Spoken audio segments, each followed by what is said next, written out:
Hey you guys, it's Coach Chloe again, part 2 of the video. So yes, caffeine, you muscular endurance athletes, that is going to help with your workout. And we're talking about 60 minutes before your workout. And what's going to happen is it's actually going to stimulate the release of calcium into the sarcoplasmic reticulum. And remember in physiology that's going to help with the depolarization and that muscle contraction of those skeletal muscle cells.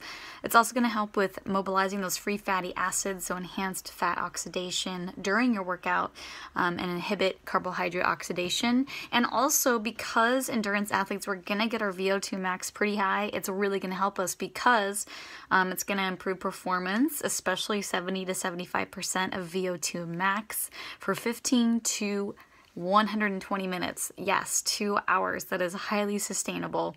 And that was seen with time trial performance, running and cycling exhaustion.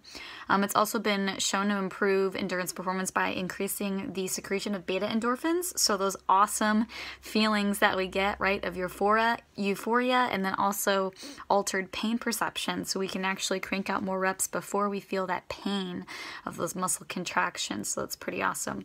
That's why muscular endurance is key here, because it's how many repetitions we can do in a row, right? So if we can alter that pain perception, we can keep cranking out those reps. It's also been seen to actually enhance the number of repetitions with bench press, leg extension.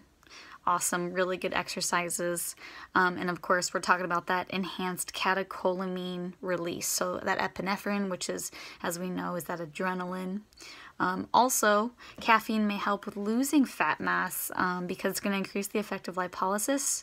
So we're going to mobilize those free fatty acids. And it's also going to help with increasing our metabolic rate and actually our resting cardiac output, stroke volume, arteriovenous difference. Those all were seen to increase after acute caffeine ingestion. Now remember, acute may be different for everybody because we have responders and non-responders based on our genotype and of course tolerance, so how often we're taking in that amount of caffeine. But it was definitely seen to improve our alertness and our reaction time. So because the NCAA does ban it as a stimulant, they're really more concerned with that higher intake, but what is advised is 60 minutes before your workout. 30 minutes before bed, probably not the best idea because that's when those negative side effects come into play, especially the higher intake of the caffeine, like that 6 to 8 cups of coffee. We're going to look at restlessness is going to be a negative side effect, anxiety, headaches, nervousness. And this is going to differ on an individual basis. So what one person could take in, the next person might not be able to. Like for me, I can have this cup of coffee right here, probably an hour before bed. Might not get as good of sleep as if I didn't have coffee, but I can still pretty much fall right asleep. My tolerance is pretty high. So that's going to be key here because we want to find the right thing for each athlete. So we're going to have to look at everybody individually.